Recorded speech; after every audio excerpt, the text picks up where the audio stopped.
Hey everyone, Kevin here. I left teaching for, numerous reasons, but among them was the severe lack of creativity I had to deal with on a daily basis. In the end, I didn't really feel like I was growing personally or professionally and had become kind of, stagnant because I had to adhere to so many directives and objectives which never made much sense to me. I frankly lost interest in learning new ways of doing things because of that.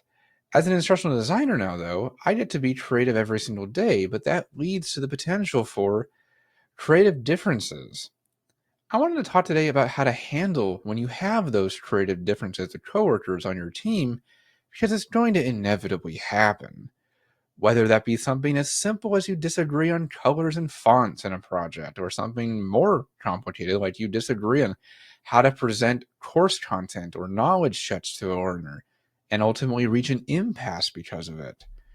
I have definitely experienced all of these as an ID, and sometimes it can be hard to bridge the gap to either find a compromise or at least some way to respectfully disagree, put those differences aside, and complete the course or project in the way that is needed. So, I wanted to cover four specific methods that you can use to help resolve conflicts that arise from creative differences. So, let's get started. Number one, always refer back to the training plan. Ironing out the way the course should look, function, and what it needs to include, i.e., the scope, needs to be accurately laid out in the initial analysis and design phases of the project. Many times you'll find that stakeholders have specific company fonts and colors to use, or like seeing interactives in a certain way because their staff enjoys that one particular way of assimilating information. This really helps resolve a team impasse because even though you may have had a wonderfully amazing creative idea on how to complete the course, the training plan usually says what they want and generally how they want it.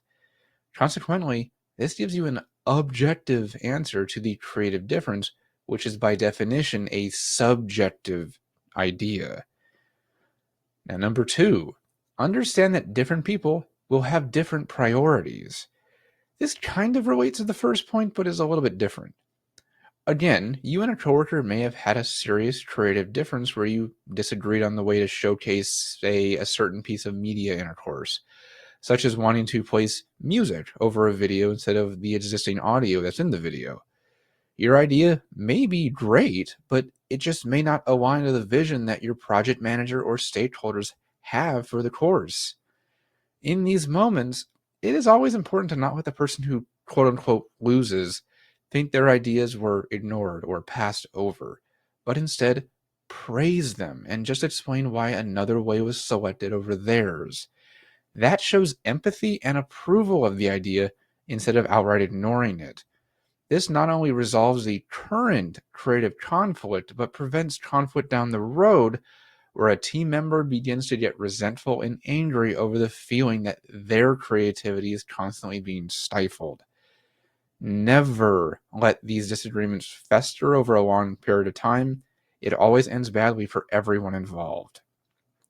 Which leads to number three, avoid that natural, deep reaction to constructive criticism.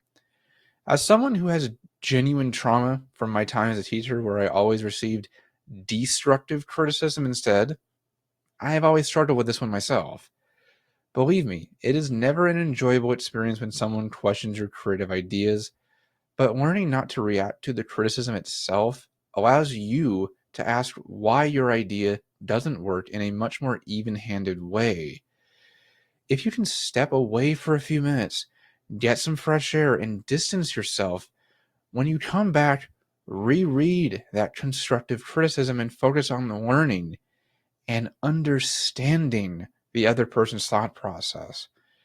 Connecting with other creative ideas, even ones you may disagree with, allows you to have a more civil and constructive conversation of your own without creating a hostile or uncomfortable working environment. Relationships become stronger this way as a whole, so keep it in mind. Now, if all else fails, go on to number four. Meet face to face and try to resolve the issue.